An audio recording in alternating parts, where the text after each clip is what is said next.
asalaamaaleykum mbokku internet soppi ak téléspectateurs yi taamu bëgg taamu safoo la TMS TV amati mbégte guya di jàkkaarloo ak yéen ci seen émission bi di invité de la rédaction nag tey ñu nar a waxtaanee ñeenti ponk bi si njëkk mooy Cour des comptes li mu daal di wax ne li nga xamante ne moo nekkoon fond Covid bi koppar bi nag dafa am lu bëri luñ ci daal di luubal waaye itam dinañu waxtaanee ci li nga xamante ne mooy motion de censure bi ñu doon voté foofee ca assemblée nationale. waaye itam dinañu waxtaanee ci li nga xamante ni moom mooy Ousmane Sonko sortie bi mu mujjee def ak kàddu yi nga xamante ni daal dina fay jib waaye ñu daal di jeexalee ak li nga xamante ni nag moom mooy République des valeurs bu Thierno Alassane Sall ëllëgu boobee parti waaye waxtaan bi duñ ci wéet na dañ ciy ànd ak monsieur Abdourahmane Maïga nekk juriste waaye itam daal di bokk foofee nga xamante ni moom mooy République des valeurs monsieur Maïga ñu ngi lay nuyu. waaw mais mademoiselle Wade vraiment maa ngi leen di jaajëfal bu baax d'abord ci invitation bi donc di nuyu say téléspectateurs donc vraiment di ñaan émission bi nga xam ne mu ngi ñëw commencé mu nekk li nga xam ne dina gën ci téléspectateurs yi ñu am si njëriñ vraiment. monsieur Maïga Cour suprême li mu daal di wax ne li nga xamante ne moom mooy fond Covid bi dafa am ay koppar yu bëri bu ci daal di luubu bu ci mel ne li nga xamante moom mooy jëndu ceeb bi lu toll ci 2,7 milliards gis nañ loo xamante ni demande bu surplus la bu li nga xamante ni moom mooy fond Covid bi ñu daal di gis tamit li nga xamante ni moom mooy comme urbanisme lu toll ci 19 milliards la ñu jël dépensé ko ci ay dépenses yoo xamante ni bokkul ute na ak Covid bi ñu daal di xool aussi ci marché yi ñu gis 17 marché benn nit moo ko gagné ci ñett agence lu toll ci 15 milliards de dollars ban jàngat nga am ci li ne mel. Bon vraiment d'abord di rafetlu question bi parce que par rapport ak fond Covid 19 bi man li ma koy mën jàppee tey ji aujourd'hui mooy c'est le plus grand scandale du siècle. lu tax nga wax loolu ci li ñu jëm ci affaire luuma. man je suis écœuré d'abord man personnellement en tant que Sénégalais dama am lu ma métti quand j'ai pris connaissance de ce rapport dafa am lu ma métti man jàpp naa ne man li may ressentir maanaam métit bi ma am li may ressentir moom la ay Sénégalais ay millions de Sénégalais di dund parce que lu tax may loolu mooy xam nga pandémie bi dafa ñëw dans un contexte extrêmement difficile bi nga xam ne donc bi loolu amee vraiment Sénégalais sonn pratiquement liberté d'aller et de venir yi nga xam ne c'est un droit constitutionnel dañ ko atteindre c'est-à-dire nos droits les plus élémentaires lépp dañu ko defoon ay restrictions yu métti yi xam nga jaaykatu fonde yi xam nga ñu lekkatuñu naanatuñu les gens mouraient comme des mouches xam nga dee chaque jour nga dégg ay dee ay cas de maladie man j'ai connu beaucoup de gens décédés yàlla na suuf seen kaw mu am lu métti loo xam ne dañ ko dund te ñaan yàlla ñu koy dundaat mais bu ñu toogee 2 ans après ñu génnee rapport bi ñu jàpp ne que on apprend que y a eu des malversations vraiment portant sur des milliards xaalis ba nga xam ne dañ ko doon jël pour soulager souffrance su Sénégalais yi xam nga faj seen aajo yi xam nga jéem a xool na la ñuy jéem a rattraper gap bi parce que effectivement il avait fait une note ministère de l'économie et des finances pour wax ne que Covid bi dina impacter lu bëri ci économie bi donc par rapport ak taux de croissance bi loolu c'était au départ loolu moo waral sax ñu injecter tous ces milliards là pour jéem a calmer le jeu pour jéem a atténuer les souffrances mais nekkate pendant que on cherchait à soulager les souffrances des populations mais des gens yi nga xam ne man je me dis que c'est des criminels là. Il y a 10 responsables yoo xamante ni c'est ay secteurs yu différents la. Non mais je vous dis c'est extraordinaire li ñuy lire man damay lire rapport bi mais je suis sidéré ñoom amuñu lu ñu def ñu di xool na la ñuy defee seen poche c'est-à-dire de se sucrer sur le dos des Sénégalais situation boobu vraiment on doit pas laisser ça comme en perte et profit. Et aujourd'hui bu ñu naree dellu ci malversation man nous on est là pour des principes du wax ay tur xam nañu c'est des ministères et en premier ñi nga xam ne ñoo nga xam ne ñoo waroon tey jii suñu santé mooy le ministère de la santé et de l'action sociale dirigé par comment s'appelle encore Abdoulaye Diouf Sarr je le dis, cité nommément. Mais écoutez, mais li ñuy def ci ay malversations, c'est extraordinaire. Boo ko léegi tout à l'heure. Tu t'imagines comment tu peux comprendre aujourd'hui que mooy entreprise yoo xam ne mooy entreprise Médine SARL, MGK Sonabi et Al Amin Nabiou Voyage. Il appartient à une seule personne. Qui s'appelle Ndeye Kati Gadiaga. Ñu jox ko mais valeur u 17 milliards. 17 milliards à une seule personne. ci ay prestations yoo xam ne yaa ngi dégg ça porte sur des produits voilà ay masques ay yu demee noonu. mais 17 marché bi mu gagné bu ñu sukkandikoo tamit ci Cour des comptes mooy que kooku maîtriser wul benn matériel yi nga xamante ni moo jëm ci wàllu médecine aussi. mais loolu laa lay wax ni dañ leen di jox ay marché yoo xam ne. maanaam bokkul ci seen objet social. parce que une entreprise. dafa am lu ñuy wax objet social. je pense bon en tant que tu vois. c'est-à-dire que lépp looy def prestation booy def dafa war a bokk ci maanaam yow da nga war a am ay connaissances. dëgg la. am ci ay notions. ci domaine boobu nga xam ne que yow tu es expérimenté am nga ci ay connaissances. su ko defee loolu mooy lu ñuy wax objet social. ñu jox la marché bi xam ne ni que par exemple yow mademoiselle Wade. yow dans ton domaine dans le journalisme. yoo xam nga tey bu ñu def appel d'offre jëm ci affaire journalisme affaire politique de sa domaine la. mais yow tey jii bu leen doon woo di la wax ay waxu par exemple ay mécanique. nan la dañuy jaay ay pièces détachées mais loo ci xam. maîtriser mais maîtrise du sa domaine. man tey en tant que juriste tey aujourd'hui quand tu me parles de questions qui portent sur le droit je suis à l'aise parce que moom laa xam moom laa jàng moom laa namp moom lay si lay liggéey si lay yëngatu. mais qu'est-ce qui s'est passé mais dañu jël ay marché jox ko à des gens des personnes morales yoo xam ne mais maanaam amuñu benn connaissance. ci loolu ci li leen di. dara. c'est-à-dire que benn compétence bokkul sax ci seen objet social. mais d'après loolu yëpp à qui la faute. mais la faute. moi je me dis que en premier Macky Sall. ah moom nee na rappel que bu Cour des comptes nañ ko topp ba mu sës donc moom est-ce que du joxe rek la mënoon. xam nga je dis Macky Sall aujourd'hui c'est le garant de nos c'est-à-dire que de la République c'est le président de la République. tey lépp lu jëm ci koom-koom. lu jëm ci économie lu jëm ci santé. lépp lañu jégle ko il a tous les leviers entre ses mains. man quand j'apprends ce matin que bi mu ñëwee jógee voyage bi mu jëlee connaissance de ce rapport bi nga xam ne depuis août la génn août et 2022 ñu toog ba décembre jour bi nga xam ne def déclaration de politique générale ci lañ koy soog a publier pour un rapport bi nga xam ne normalement c'est estampillé confidentiel. est-ce que loolu kon dafa rax politique.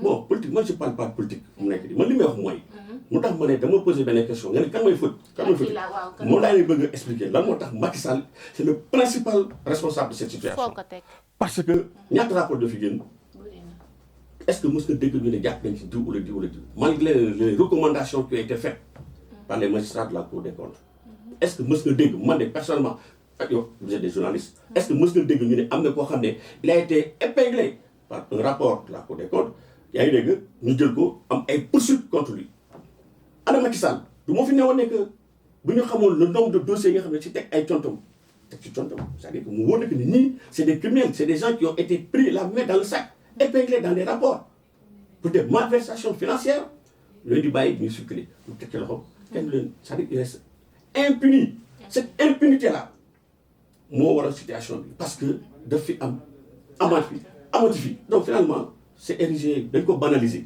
tey jii taxawaayu askan bi ndax ku wax Covid-19 entreprise yu ndaw yëpp tëj nañu ku ko wax am na ñu bëri ñàkk nañ seen liggéey ku ko wax am na ñoo xam tey ci la ñu jëlee ñàkk ba tey est-ce que askan bi aussi jotul ñu def ay jéego yoo xamante ni ñii dinañ daal di yoon dina daal di teg loxo 10 responsables yi nga xamante ne cité nañ leen. mais moo tax justement moo tax j'ai invité aujourd'hui dañuy profiter ci ce plateau bi di inviter tous les Sénégalais. képp ku Sénégal et puis de justice ñu bàyyi affaire politique par parloo teg ko de côté dañu war a jël combat bi nan lañ koy mënee d'après yow mooy ñu même s'il y a lieu faire des marches casse ko comme di may def wax ko partout où besoin est mettre la pression yaa ngi dégg société civile bi et cetera ñoom ñëpp ils doivent s'impliquer nous les politiciens ñun ñi nga xam ne on est dans la politique ñu def seen programme assemblée nationale député yi nga xam ne ñu ngi fa pour des crypto personnels xuloo suba xuloo ngoon yaa defuma mais je pense que ñoom seen rôle li ñu leen fale tey c'est l'occasion pour ñu wan au peuple sénégalais que ils ont joué pleinement le rôle mooy lan mooy nekk fi askan bi tey jii ces députés dañu war interpeller les ministres concernés par des questions orales, des questions écrites, des enquêtes parlementaires. Mais il y a tellement d'actions, tellement de leviers. Aussi, pour en revenir toujours à Macky Sall. Macky Sall, toujours Macky Sall. Macky Sall, quand j'apprends que nous avons connaissance de ce rapport, te xamoon na ko bu yàgg. Lan la jël dossier bi jégleel ko premier ministre bi Amadou Mahtar Ba naan ko pour mu gérer problème Amadou Ba. Mais premier non rapport da ko ne il faut une instruction judiciaire, c'est-à-dire que le procureur la ko war a jox il doit saisir le ministre de la justice.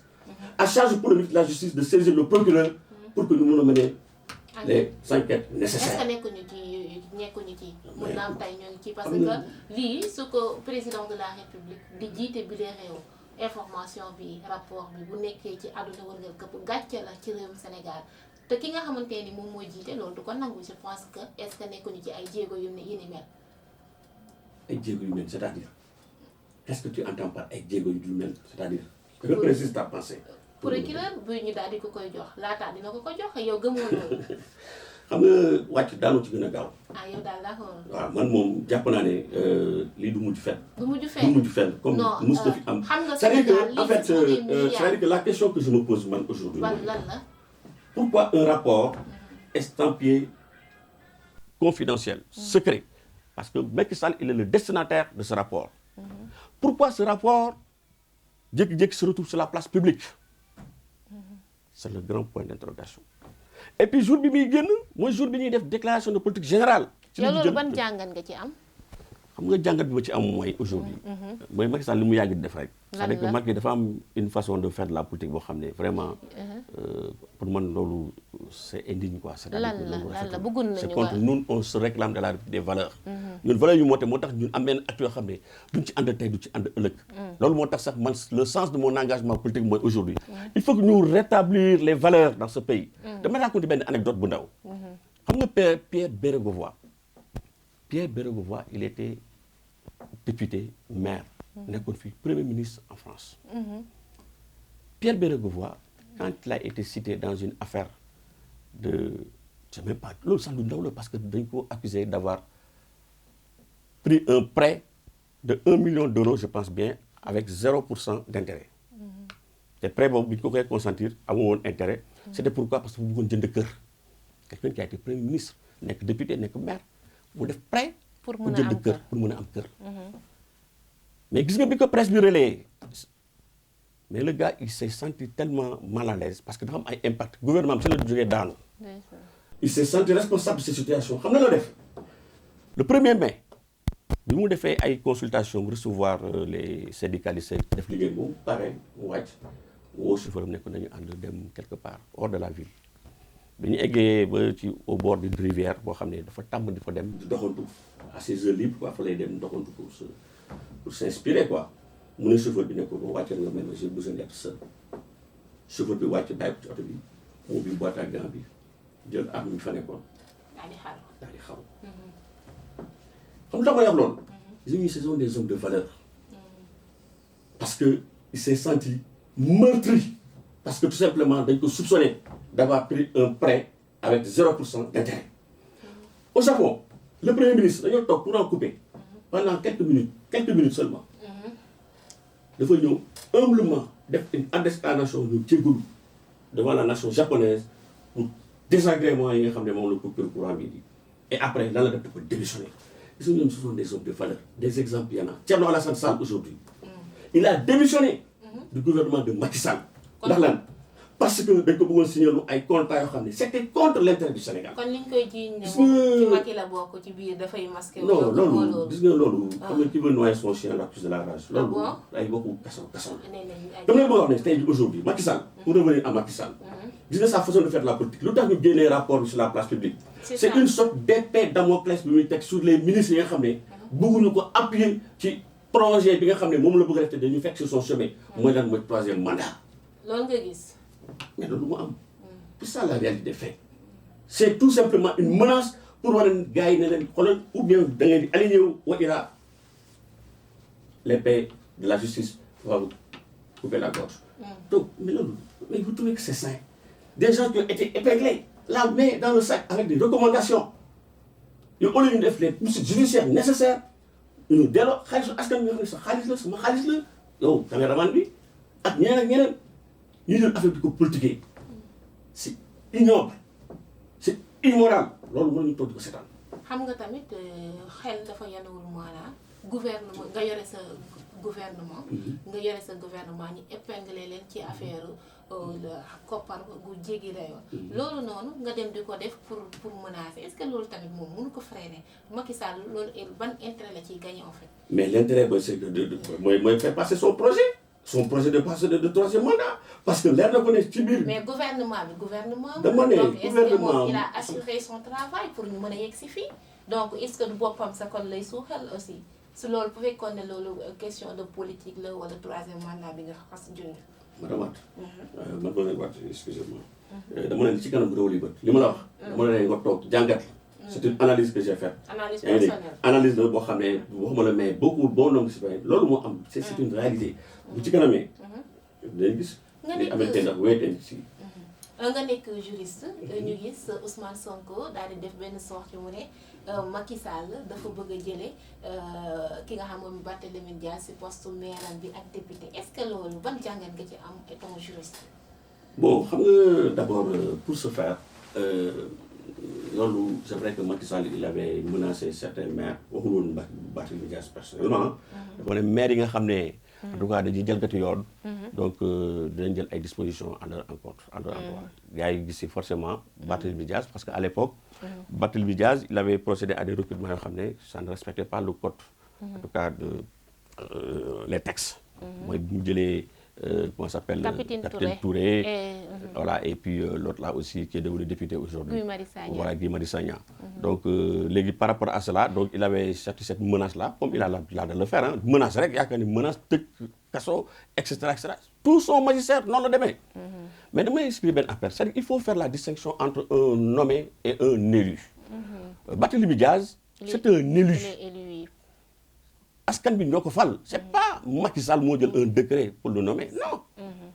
donc il ne peut pas aujourd'hui juridiquement.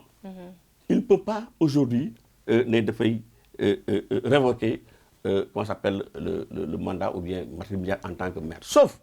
parce qu'il y a des dispositions qui ont été prévues par le code je pense général des collectivités locales. qui dit que je pense c'est notamment à son article 40 je sais pas attendez je vais me retrouver après. pour dire que bépp maire boo xam ne. en tout cas il a été condamné pour des crimes ou des délits. yaa ngi dégg donc il va son mandat comment ça s'appelle révoqué. même bu dee légitime défense. non amul légitime fii y a pas une question de légitime défense c'est-à-dire. code bi dafa clair dafa régler problème dafa citer 7 cas yoo xam ne. maire bi su fekkee dañ ko épingler ci loolu. donc il peut faire l'objet d'une révocation. donc révocation bi cela du fait du président de la République président mooy jël un décret.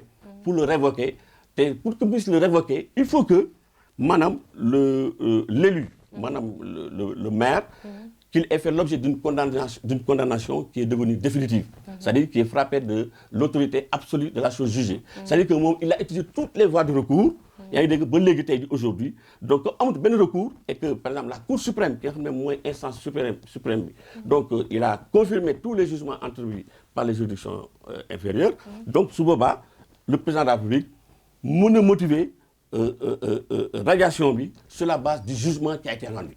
Le cas de Barthélémy Dias, aujourd'hui, on ne peut rien parce que il est encore entre les mains de la justice, parce qu'il y a une procédure qui est contrôlée. Donc, mi ngi au niveau de la Cour suprême, bi ñu demee ba Cour suprême, vraiment, bi nga xam ne mooy dernier recours bi, peut-être en dehors des recours des juridictions internationales. su fekkee ne Cour suprême confirmé na léegi jugement yi nga xam ne moom la ñu entreprendre par la Cour d'appel, et cetera. Donc, su boobaa, le président de la République, su boobaa mën na ko révoquer. Mais tant que il n'y a pas une décision de justice devenue frappée de l'autorité absolue de la chose jugée. Président de la République mënul révoquer. ñu wax ci motion de censure bi nga xamante ni tey opposition bi waaye Yewwi Askan bi jébbaloon nañ ko ci assemblée ban jàngat ngi ci am. bon man damay jàpp ne que bon loolu affaire motion de censure bi d'abord. pour votre information. ñun au niveau de la République des valeurs Thierno Alassane Sall donc en tant que député donc de la coalition Axe Sénégal. on n'a pas été initié à cette procédure. lu tax loolu ñun yëguñu ko dañu xëy nii dégg yaay dañuy def. yéen a ñëw ci jour bi rek ngeen kii ko. waaw moo tax dañ ci toog maan aussi. bon parce que xam nga motion de censure bon c'est des prérogatives yi nga xam ne qui sont accordés aux députés pour contraindre un gouvernement à démissionner. loolu loi moo ko may député yi. mais loolu c'est pas question bi nga xam ne dañ koy brandir comme ça à tout bout de champ. mooy wane ne que gars yi ay cuune lañu gars yi ay yëfu cuune lañu def. ñan ñoo def yëfu cuune. mais gars yi nga xam ne ñoo déclenché position bi. opposition boo xam yéen mënu leen ci bokk quoi parce que motion de censure yéen a bokk li ngeen bëgg. non c'est-à-dire que du bokk xam nga nit ñoo ko bokk. mais bu fekkee nañ ci boole. bu dee xam nga bu dee dañuy boole. est-ce que war nañ xaar ngeen xaar ñu leen non boole. non mais xam nga loo gis mais ñoom seen biir sax seen biir déggoo wuñu am na si ñoo xam ne ils n'étaient même pas informés. Bara Dolly mi ngi di wax na ko mais boole wuñu ko si. te pourtant mi ngi ci coalition bi. wàllu voilà Bara il n'a pas été invité initié à la procédure. donc am na loo xam ne dañ koy préparé motion de censure c'est du sérieux du fu caaxaan. c'est-à-dire que man dama jàpp ne loolu dañu ko def rek bon pour kon ñoom seen un coup de com politique yëfu caaxaan nga ko tuddee. mais yëfu caaxaan la non ay yëfu caaxaan la quoi. immobiliser toute une journée bay le président le gouvernement. pour des détails yoo xam ne mënoon nañu ko éviter. gis nga problème bi mooy lan gars yi li ñu war a wax nañ ko wax. mooy fond Covid-19 bii. y a des problèmes beaucoup plus sérieux. Sénégalais sonn nañ sonn boo xam ne. yaa ngi dégg gars yi nañu jóg vraiment lijjanti problème sénégalais yi. yaa ay motion de censure rek ay nekk fi di pes ay jigéen ak des femmes man vraiment je suis sidéré quand je vois certaines scènes au niveau de l'Assemblée nationale. est-ce que tamit jaaxle te ñëpp ko naqarlu waaye itam est-ce que jigéen yi tamit violence verbale waruñu ko xoolaat. non xam nga jigéen moom daanaka moom yéen moom c'est la mine rek jigéen loolu moom. du jigéen yi àdduna ba léegi moom violence verbale moom mi ngi fi. mais on fait avec. jigéen moom ak wax ñoo ànd moom quand bien même c'est pas toutes les femmes bon mais loolu c'est pas une raison pour violenter une femme man nous au niveau de la République des valeurs dañ koy condamner fermement. cette attitude là vraiment inélégante. c'est-à-dire que on ne trouve même pas les mots pour justifier un tel comportement. moo tax vraiment pour une fois je vois que au moins sur nos juridictions ils ont fait le travail parce que ces gens-là ils ont été entendus j'espère que bon la condamnation sera ferme et que ils vont répondre de leurs actes. procureur bi sax mu ngi wax 2 ans. mais man je trouve que sax 2 ans sax tuuti na. ñooñu ils devaient passer devant la cour d'assises. assises la ñu war a yóbbu de chambre criminelle. c'est des criminels hein ces gens-là. ñu ngi signalé ba tey waxtu bi jot na waaye nag dafa ñu waxtaan ci république des valeurs. mais avec plaisir ëllëgu république des valeurs. tey bu ñu xoolee élection législative yi nga xamante ni génnoon nañ ci nga gis 3 281 563 inscrits la ñu amoon république des valeurs am 56 303 voix loolu jàngat bi nga ci mën a indi mooy que dañu gis ne république des valeurs amul base yan liggéey ngeen di def. quoi. d'abord c'est pas la république des valeurs. c'est pour dire que Aar Sénégal c'était une coalition dama bëgg comprendre benn affaire rek. xam nga ñun local yi bi ñuy dem on était seul. ñun kese ñoo dem ànduñu kenn. yéen a ngi woon ci Aar Sénégal. non. législative yi. élection locale là. non on parle de la non attends maa ngi ñëw mais loolu il faut ñu def ko dans son contexte. élection locale c'était notre première participation à des élections. on est parti seul. ànduñu kenn. avec des moyens très limités man mii di wax yow. législative daa nekkoon candidat mais j'étais là au niveau de la République des valeurs. locale bi ñuy dem. seul dañoo génn bokk ñun benn parce que ñu am ay valeurs yoo xam ne ay principes yoo xam ne ñun moom la ñuy wooyee suñu bopp ku ñu ci fekk ñu ànd ak yow ku ci àndul aussi bon mooy loolu. bi ñuy dem local seul sans aucun moyen on a eu plus de 70 000 voix. am aujourd'hui la République des valeurs a plus de 200 des conseils un peu partout dans toutes les communes du Sénégal un peu partout on a des centaines et des centaines de conseillers. vraiment amoon fii aussi un maire. bon bi nga xam ne bon finalement Macky Sall jënd na ko mais c'est pas le plus important.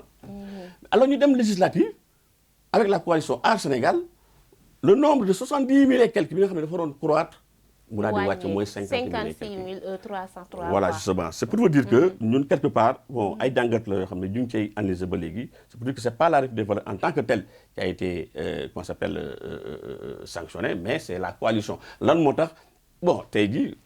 l'histoire nous donne raison parce que ñun on avait les meilleurs profils au niveau de Aar Sénégal am peu programme boo xam ne wax fa dëgg yàlla tey ji aujourd'hui mais kenn mënu ko lam-lamee ñun nag dafa amoon programme mais Sénégalais ils ont préféré voter pour des gens yoo xam ne xamuñu leen des listes yoo xam ne on les connaît pas moo tax tey jii ñuy dund nii mais yéen xam nga seen politique ay diplôme ngeen di indi ay jàng bu kawee xam nga te politique gu Sénégal base la quoi est-ce que tey jotul ngeen liggéeyaat seen base mais xam nga justement merci pour cette question et même je vais vous informer xamoo ko peut-être moi je suis le directeur des structures de la République des valeurs machallah vraiment et en ma qualité de directeur des structures mën naa la expliquer ne que base ngay wax tey jii amul week-end boo xam ne je ne suis pas à l'intérieur du pays je suis en train de pionner le pays du nord au sud de l'est à l'ouest fu nekk nii sax extérieur moo dese fu nekk nii dem ay Amérique États-Unis te actuellement en France suñu leader bi mi ngi fi loolu laa la ba fa bëggoon dëgg yàlla di def liggéey bu mucc ayib.